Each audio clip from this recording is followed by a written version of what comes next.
আমাদের পাশের গ্রামের নাম ছিল কাঁকড়াবেড়া। ওই গ্রামটার চারিদিকে ঘন জঙ্গল, মাঝখানে এক পুরনো ভাঙাচোরা জমিদার বাড়ি ছিল, যেটাকে সবাই কালো বাড়ি বলে চিনত। সূর্য ডুবলে কেউ ওই দিকটা মাড়াতো না। একদিন আমি শহর থেকে রমা ও সমাকে নিয়ে গ্রামে বেড়াতে এলাম। গ্রামের লোক বারবার সাবধান করলো যেন ওই বাড়ির দিকে না যাই। গ্রামের লোকজন নিজেদের মধ্যে বলতে লাগলো রাত হলে নাকি কিছু একটা ঘোরাফেরা করে। কিন্তু আমরা যেহেতু শহরে থাকি, আমার বন্ধুরাও শহরে বাড়ি, তাই ওইসব কথায় কান দিলাম না।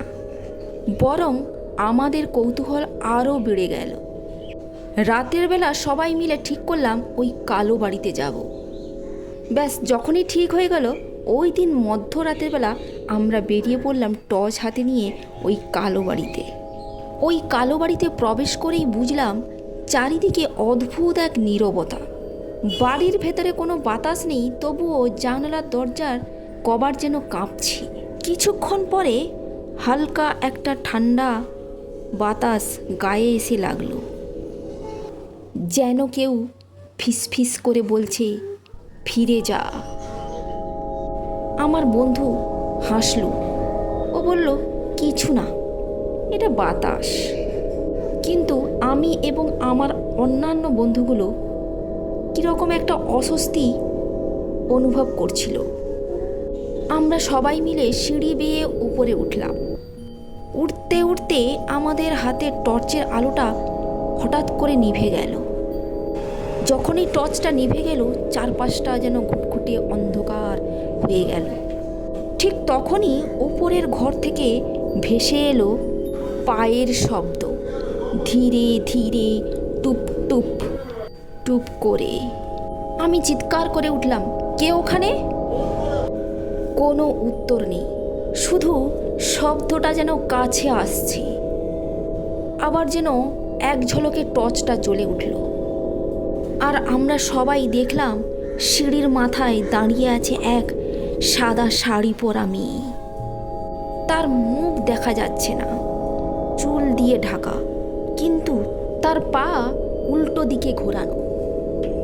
আমার বন্ধুরা দৌড়ে চিৎকার করে নামতে চেষ্টা করলো, কিন্তু দরজা বন্ধ। যে দরজা দিয়ে আমরা সবাই ঢুকেছিলাম সেটা এখন বন্ধ। হঠাৎ করে দেখলাম মেয়েটা মাথা তুলল, তার চোখ দুটো সম্পূর্ণ কালো। সে ধীরে ধীরে বলল, এতদিন পরে কেউ এলো, কিন্তু যাবে কোথায়? পরের দিন সকালে গ্রামের লোকজন কালো বাড়ির সামনে আমার বন্ধুদের ব্যাগ খুঁজে পেল, কিন্তু তারা কেউ আর ফিরে এলো না। ওই দিন ওই রাত্রের ঘটনার পর থেকে মাঝে মাঝে রাত্রে ওই বাড়ি থেকে শোনা যায় কয়েকটা নতুন কণ্ঠস্বর, যেন হাসছে আর কাউকে ডাকছে, এসো ভিতরে এসো। তো বন্ধুরা, আজকের গল্পটা এই পর্যন্তই থাক। কালকে আবার নতুন কোনো গল্প নিয়ে আসবো। তো তোমাদের গল্পটা যদি ভালো লেগে থাকে একটা লাইক কমেন্টস করে পাশে থেকো। আজকের মতো আমি বিদায় নিলাম, কালকে আবার দেখা হবে নতুন কোনো গল্প নিয়ে। ভালো থেকো, সুস্থ থেকো, টাটা।